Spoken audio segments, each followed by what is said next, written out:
Hey guys, it's Kevin here checking in with you before we get to this special interview, which was recorded live from the WERC conference this year. And I want to give a special shout out to our sponsor for this WERC series, Big Joe Forklifts. I wear their t-shirt, I use their LPT 26, and I keep my mini Joey handy here on my desk to help me lift up any heavy notes, any post-it notes that I just can't handle myself. Now, for almost 75 years, Big Joe Forklifts, lithium-ion, walkie stackers, pallet trucks, and access vehicles have been the standard of quality in factories, warehouses, and DCs across North America. Engineered in Wisconsin, Big Joe is known for their rugged, easy-to-use designs that provide a low-cost alternative to traditional forklifts. And as I mentioned, I personally enjoy my LPT 26 for moving pallets. For more product specs and more information, head to BigJoeForklifts.com. That's BigJoeForklifts.com, and I hope you enjoy this episode. Hey, it's Kevin with the New Warehouse Podcast here at the WERC 2024 conference in Dallas. And today I'm going to be joined by some of the team at Tractor Supply Company, Gabby Knoll over here, and Will Sparks. Will Sparks, who has been on the podcast previously talking about WERC. Not too much about Tractor Supply, but today we're going to talk about Tractor Supply Company, and we're going to talk a little bit about what they're looking for at a conference like this and just what there is on their mind in general within the market. And we're going to talk a little bit, too, about how they've automated and dealt with kind of a rural retailer, I think was the title that Gabby's talk had, right? And how they deal with some things like 6 foot wide rooster statues or something, and that cannot be conveyed. So we're going to talk a little bit about that. So I guess before we start, Gabby, why don't you tell us kind of what your role is at Tractor Supply and what you do? For sure. So at Tractor, I'm the manager of MHE and automation engineering, and really what that means is I help the distribution centers look at the processes and whether there's an opportunity to automate those or make them more efficient or productive, and help from kind of that discovery phase all the way through implementation. Interesting. And Will? Yes, and I still have the same job as last time we spoke. Yeah, sure. Thank goodness. But I kind of work on the other side of the building as Gabby, and my role is inventory management and merchandise planning, systems and analytics. So less about the flow of goods in the DCs and more about managing inventory and budgeting and forecasting. Very interesting. And I think it's interesting, too, that, you're focused on MHE specifically and automation as well within there. So, I guess for those that maybe are not familiar with Tractor Supply, let's just give like a quick, brief overview of it. Yeah, Tractor Supply is a retailer. We're domestic right now. We do have stores in Hawaii. We're looking at opening up stores in Alaska, but as of right now, we're in 49 states, and we have 2,200 stores nationwide. They're kind of a small box format. A typical store is 15 to 20,000 square feet. But we cater to a lifestyle. So it's not like we're not like a general merchandiser that offers a lot of products in one category. We offer tons of different categories. We have apparel. We have food for your animals.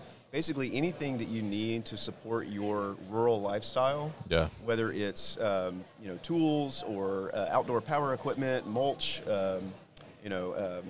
wood chips, wood pellets, those sorts of things. People that live kind of on a little bit of land and maybe have some animals kind of see Tractor Supply as their second stop. Maybe they go to the grocery store and then they go to Tractor Supply, and that's kind of how they live their life. We call it life out here. Life out here. Okay. I like that. All right. So very interesting stuff. And obviously a wide variety of products there, which is great for the customer. But on the operations side, sometimes maybe is not so great, right? See you guys smiling. So, I think it's interesting the product mix that you guys have, and I have Tractor Supply by me in New Jersey too, and certainly been in there and seen the different things that you offer, and I can only imagine on the backside like what goes into making all of that kind of happen. So, I guess talk to us a little bit about as you guys look at the operation side of things, and maybe especially Gabby, from a material handling and automation perspective, what kinds of things are you guys investing in? What types of solutions? What works for you, and what do you kind of have as top of mind right now? Yeah, so for sure. So I think with this complex array of products, it does make it difficult. Like my session was one size does not fit all. Because like we said, we have these riding lawnmowers, but we also have small kitten collars. So it's hard to find a piece of automation that really fits that wide realm. So we try, and currently do too, is kind of break our DC up into processes. As far as like if something's oversized or bulk, we kind of handle that more manually. And that's just how we're probably going to continue until we get more, development in that sort of sector of the industry. But some of those products that we send out that are smaller, that's kind of where we're focused on the automation, especially being in the new phases of automation. We really have to get kind of a proof of concept. It's a little more difficult to do on such large and weird shaped items, a little easier on the cartonized things. So I think right now it's a lot of, looking at your picking or put away operations to kind of help automate those. Just because we're continually growing. We have growth projections for retail and our e-commerce business. And you get to a point where you say, do I just buy more land and build more DCs, or do I make my existing DCs more productive? So we're kind of working through that piece right now, and that's why we're considering automation for those pieces. Interesting. So I'm curious, like, what does your because you're in 49 states, like you said, right? So you have the retail presence and then e-commerce as well. So what does your DC kind of network and footprint look like right now? So we've got 10 DCs. Just opened our newest one in Maumelle, Arkansas, actually. Okay. And currently we process both the retail and e-commerce out of all DCs. So we don't have like a specialized network for one work stream versus the other. They kind of operate separately. Like if you were to go into the DC, they kind of are their own sort of areas. But currently we work both e-commerce and retail out of those distribution centers. Interesting. And so now it sounds like you're trying to get creative with the existing space, right? Which I think is smart, definitely. So, I mean, I guess while you're in that phase and while you're looking at these things and, if other companies are out there and they're listening and they're kind of thinking the same thing, I mean, what's your advice? Like, what are you trying to tackle first in that journey? Because it's a long journey, right? Right. Yeah, definitely a long journey. And, from the engineering side, sometimes it's easy to see it from like labor savings or even just like we have capital offsets we can use.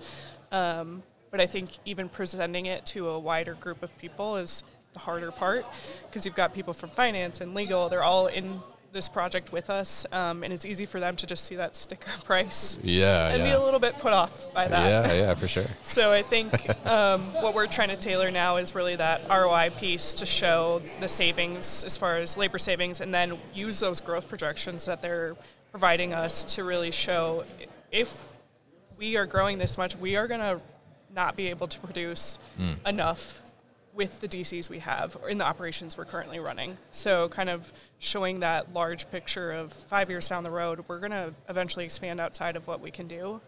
So if we really want to get there, we're either going to have to hire more people, which is a struggle right now. It's tough, yeah. Or look at automation. So the sell is there. I'm not going to say like it's not that hard of a sell, I think, for us, just because it's easy to justify from the labor savings alone, but also for us, we have some mechanization in our DCs that if you look at a more automated system, we can kind of replace that, and that cost then goes away too. So.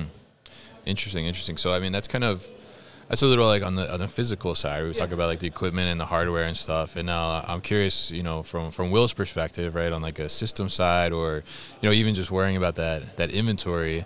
How do you make sure that you guys are, I guess, working together in a sense to that, not only is the goods flowing physically, right, but also like from a systematic standpoint, and making sure inventory is right and accurate. I mean, how do you kind of coordinate that and collaborate? That's a great question. The inventory strategy that we take on various categories, various different product segments, is tightly connected to our capabilities in the DCs.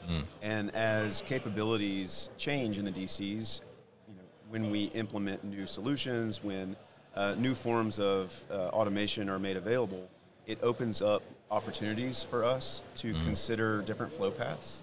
Right now we kind of have some fixed infrastructure in place that limits how many SKUs we can keep in a facility. And so we're, in some cases, not all, but in some cases we're forced to go directly from our vendors to our stores, which limits your flexibility in inventory allocation and replenishment. If we had the capability like high density storage or automated picking, then maybe we could introduce that long tail of SKUs into our own DCs and give us more flexibility with the inventory. Interesting. So, I mean, I guess in that sense, if you're able to get that into your DC, right? So if Gabby can come up with the right solution, right, to make that happen, right, then it all comes down to Gabby. But if you're able to do that, I mean, then you could potentially control your purchase levels, maybe make them higher, get better discounts and things like that, right? Volume discounts, buying into a DC versus buying into 2,000 stores naturally comes with some economies of scale, and then you can wait until the demand signals are. You can wait until you get closer to the demand signals, and then choose which stores get which quantities. Right now, especially for our import items, we have to make those decisions sometimes 6 to 9 months ahead of time, and we're allocating on a plan that we believe is intelligent based on store volume, high, medium, low stores, geography, what has sold well in the past based on this area of the country. But when you make those bets at a store level, that's things can change and demand patterns can change, and you may get stuck with over inventory that leads to clearance, or you may get in a situation where you run out of stock and you have to wait till next season because it's an import item. Again, with the DCs, you get more flexibility in how you deploy that inventory. So as those capabilities evolve over time, obviously the inventory team, our supply chain planning team, will work with Gabby's team on making the right fit for inventory storage and replenishment out of our DCs. Interesting, yeah. I think it could be tricky too. Like you said, we're more of like a small box store. We don't have like the capability to have all the storage in the back rooms of our stores either. Yeah. So finding that balance of like having to predict it 6 to 9 months in advance, but also making sure like on that day they have the inventory they need can be tricky. And we send a lot of stuff to the stores from our DC as well. Yeah, and it's interesting, a lot of the decisions we make in the supply chain and the way that we order inventory or the way we handle it in the DCs is actually to the benefit of the stores, because if you think about it from a customer service or even like a cost perspective, there's more expense tied up in those stores than there is in the DCs. And so we will make decisions that are actually counterproductive in the DC for the benefit of the stores. And some of that can be the way that we pick and load, the way that we segment the inventory, so it's easier for the store teams to then recover the shelves. And I think, to Gabby's point, we don't have big back rooms. It's not like a warehouse inside the store. It's a real small area. And so once the store receives their truck from the DC or one of the vendor direct trucks, they have to put that stuff away very quickly. And the easier we can make that process for them, the better off we all are. Yeah, absolutely. And I think that's like I've worked for a company before where we did some of that stuff in the DC, like from like a slotting perspective and how we would pick those replenishments, and which was definitely more of a pain for the DC than the store. But it makes so much more sense because, when you're looking at the store, right, that's your customer facing perspective, and you want to get that stuff on the shelf as quickly, as accurately as possible and out to the customer to be able to sell. I'm curious, like along those lines, because I know you guys do some fulfillment from store too, like you can get things delivered from Roadie, right, as well from the store.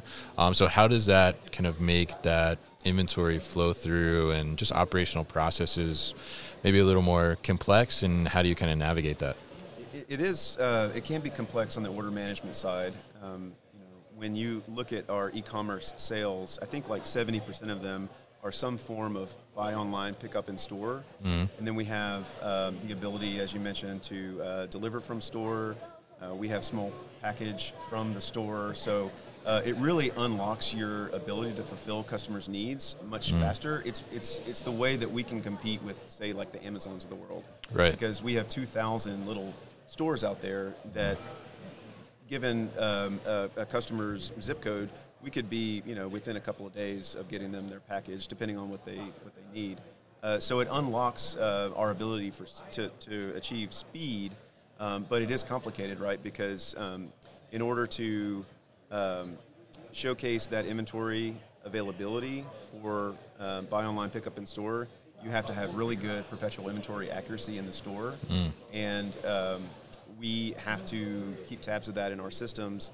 Going all the way back to the inventory management side and the ordering side, we're asked a lot to verify, certain processes and replenishment models for the benefit of the order management system, so that when that customer says, "Hey, I want to come pick this bag of dog food up later," and they make that selection, that there's a high level of guarantee that item is there in the store.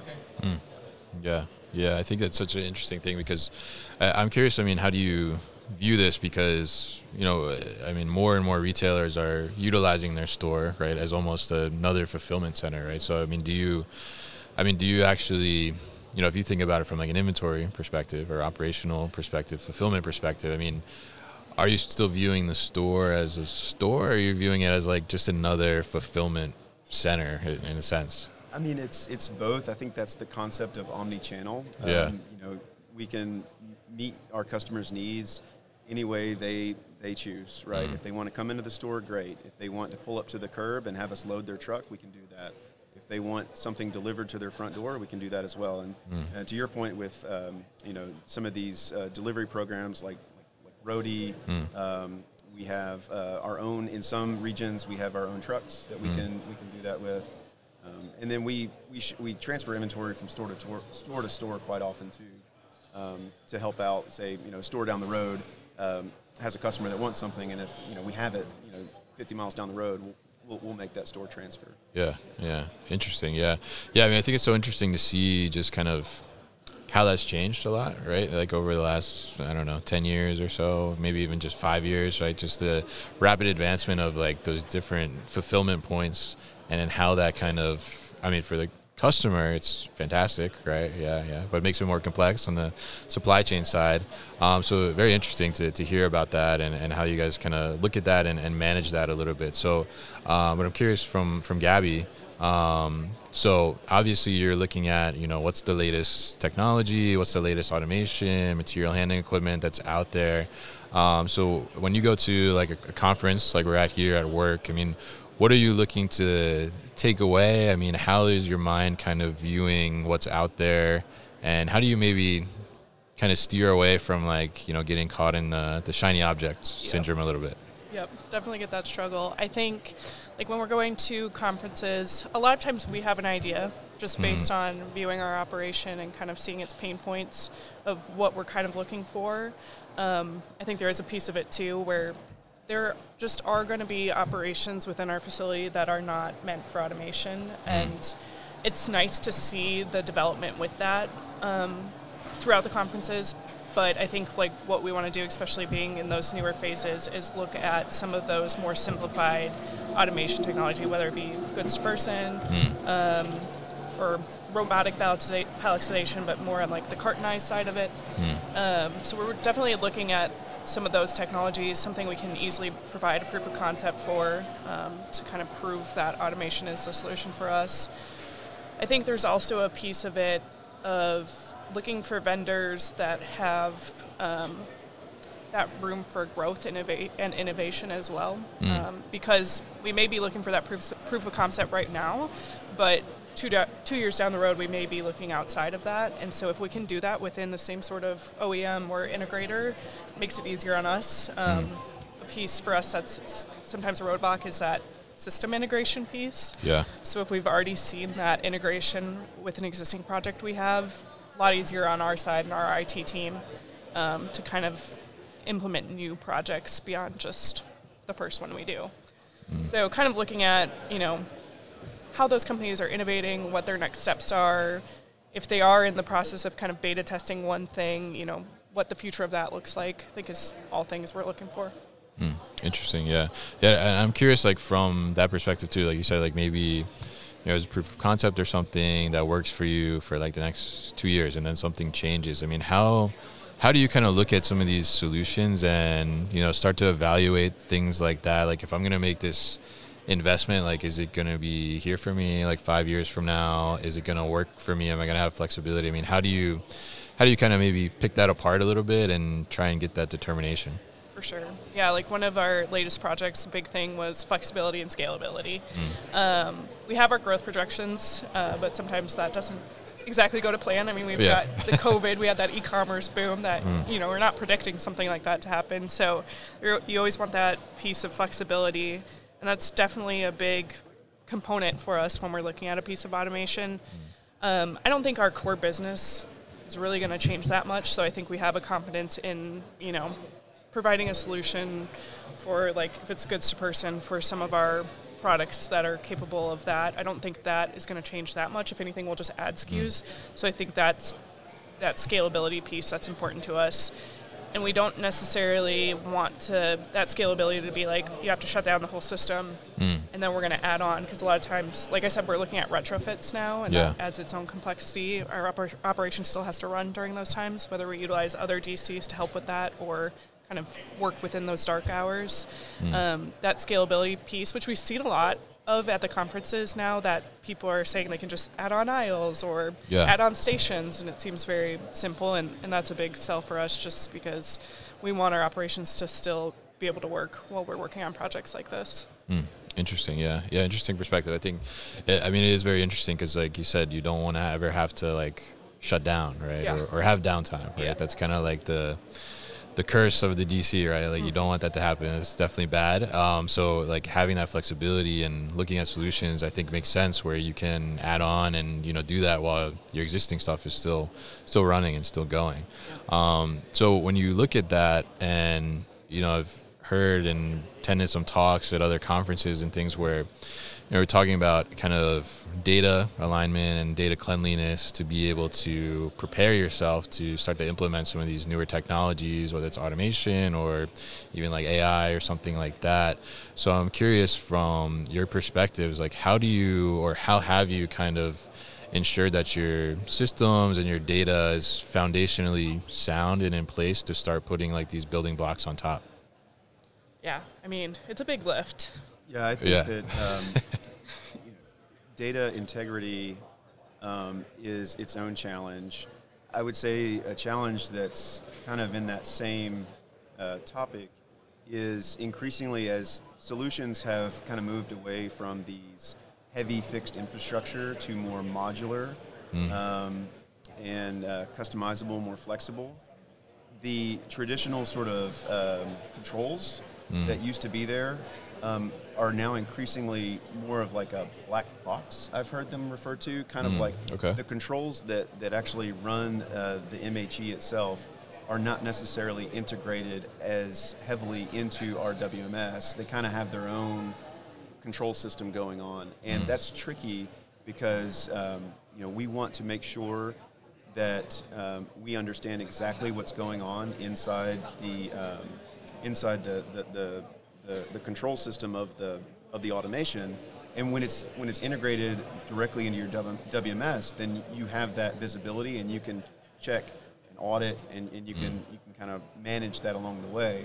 But if the control system for the automation is contained in its own sort of environment, and all it does is send a sort of a message to and from the WMS, but you don't actually get to see the logic being played out inside the system, it's tricky. And I think that, the people that are looking at these technologies are interested in transparency and making sure that, they understand exactly what's going on and how the different decisions are being made on how to flow the goods inside the automation itself, whether it's a high-density storage and retrieval system, or if it's one of the cobots. I've seen those rise in popularity. But I think that cleansing data is a challenge on its own, but it's even more challenging when the systems are decoupled, I guess is my point. Yeah, absolutely. I think from the beginning stages of it, like that analysis piece, I feel like your solution is only as good as your analysis, and that really is dependent on how much you trust your data. And I think, honestly, for Tractor and probably a lot of businesses, I think even looking into automation even puts more of an emphasis on how clean that data needs to be. Yeah. Because we're buying into a solution that we're basing completely on this data, but if we don't trust it, who's to say the solution's going to be successful or not? So I think there's a lot of that. I think a lot of like item master cleanup is a big one that I've been pushing too, because that's kind of how we size our automation. So that, and then kind of on the backside, like Will said, that's been a transition for our operation, because when it's just been the WMS, they have full transparency into what's happening in the DC, where these automation systems a lot of times are black box, like Will said, and they're losing that visibility, and they don't love it. Yeah, which I get, So kind of working with them on whether that be through reporting or the interaction between the WMS and this robotic software, it's been a tricky transition. Yeah, especially when you're going into a retrofit where they've already done this process the same way for 10 years. Yeah, you want to come in and do it completely Let's do it different. Yeah. You said that much better than I did. Thank you, Gabby. Thanks for saving me. No, you're good. So, but I thought it was interesting. You mentioned the item master there, because I was in one of the sessions yesterday, and the guy that was giving the session, like, he mentioned, like, having problems with item master going through automation, and it was so funny because there was like these guys in front of me, and they all just kind of like gave each other a look, like, and like you're like, oh, they went through some problems with item master, and I think like we've all been there and seen some challenges around that, so it's pretty interesting to kind of see those synergies here, like at a conference like this. So I'm curious from you guys as you're here, what are some of maybe the top takeaway from the conference that you've taken here? I mean, I enjoy these conferences. There are very few opportunities to kind of meet and share ideas and share best practices with people that work in the same industry as you are in. I really get a lot out of the peer-to-peer sessions that WERC provides, where there really isn't a speaker so much as it's just being facilitated, and it's an open conversation. Hey, we're having, we're struggling with labor retention. Hey, we're struggling with labor retention as well. Well, what are you guys doing about it? Well, here's our approach, and it's just a really great way to kind of learn from your peers. Very collaborative environment. People kind of put their their company and their title, kind of, they check that at the door and just go in with a collaborative spirit. And that's what I love about the WERC conference. And some of the keynote speakers have been phenomenal as well here. Yeah. Sure. So this is my first WERC conference. So got a lot out of it. I really like kind of just the networking, like Will said, but also like my role is more focused on the automation and technology piece, but I like hearing about other things outside of that. Like yesterday I attended a labor management talk, but there was even a piece in there that they touched on where when you add automation, it doesn't really necessarily eliminate the need for the labor management system, but it can be used in conjunction. So just getting sort of those different perspectives that you wouldn't get in your day-to-day job has been really helpful. The keynote speakers are great. Just getting to meet everyone has been amazing. Yeah, absolutely, and I think it's been a great conference too. And I love the takeaway there too, that you said that there's other parts surrounding that automation that you can learn from too as well. And I'm curious from you, Gabby, before we close out, because MHI also does ProMat, right? And Modex will have ProMat next year, but I think a lot of when we look at automation, especially somebody that's trying to get into automation first, and if they go to like a Modex or a ProMat, I think it's overwhelming, right? Yes. The amount of solutions that are out there. So I'm curious, like, if you go to like a ProMat next year, like, what's your game plan going into that to make sure that you're not getting lost in all these robots like spinning around your head? Yes, it can be very overwhelming. I like to kind of go in with a little bit of a game plan, so kind of looking at the vendors and the technologies beforehand. I mean, I still like to just walk around and look, and I kind of do that initially, just kind of look and see what's out there. A lot of times there's a few technologies that seem kind of forefront of the conference that you see a lot of vendors presenting. So I'll kind of go in and just take a look and then kind of talk to different vendors to see their capabilities and everything. There's only so much they can present at those things. They can't bring all of their technology. So I like going and speaking to each of them as well. But yeah, it can be very overwhelming. I think what I like about this conference is more education and learning, where ProMat and Modex sometimes more sales oriented, so it can feel very daunting, and people want to sell you stuff, so they're going to go up to you and talk. But I think just kind of going in with an idea of what you're looking for, and they have the sessions there too where people talk, and I find those very informative as well. So it just gets easier the more you do it, I think, too. First ProMat I went to, it was like, this is a lot. It was 2 sides. You're like, this could be here for 5 days. But, you know, the more you do it, you kind of get to know what you're looking for and who you want to talk to. Yeah, definitely, yeah. You want to add anything? No, it's the same. I love ProMat and Modex. I do get a little dizzy walking around. It's a lot to take in. And, you have to have a game plan. If you go in there with, specific solutions you want to look at or specific vendors you want to look at, then, you can make sense of the chaos. But just like Gabby said, at work, it's much more focused on the story behind the technology. You're hearing firsthand encounters and experiences. It's not necessarily a sales pitch. It's more of a, hey, here's how we experience this technology. This is what worked for us. You might find that it works for you, and then you see people just taking copious notes the whole time. So it's really education and learning focused, less of a demonstration of the technology and more of a experience. Yeah, absolutely. I would almost say, like, if you can, never been to ProMat or Modex, come to something like this first. And you get a little bit more of that education piece before you go in, because it's easy to feel overwhelmed. Absolutely, yeah. I think that's great advice from both of you, and definitely appreciate you both sitting down here at work with me and having a little conversation. Great to learn more about Tractor Supply and what you guys are looking at on the back end of things, how to deliver that great customer experience to the rural area as well, right? And we definitely appreciate that. So if people want to get in touch with you or contact you, what's the best way to do that?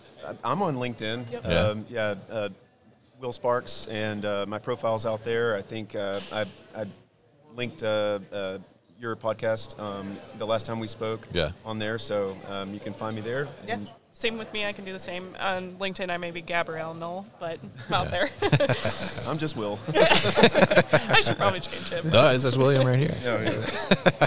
All right, great. So we'll definitely put links to their LinkedIn profile so you can connect with them too as well at thenewwarehouse.com. So Will and Gabby, thank you so much for joining me again today. Thanks for having us. Thanks for having us. It was great. All right. Thank you.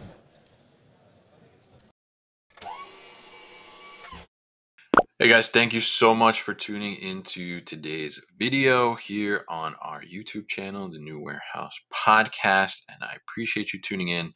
If you liked what you saw, make sure you subscribe to our channel, and if you like this video in particular, make sure you like it as well. And if you want to get this great t-shirt that you see in the video behind me, Warehouses Are Sexy, head to warehousesaresexy.com and get your own.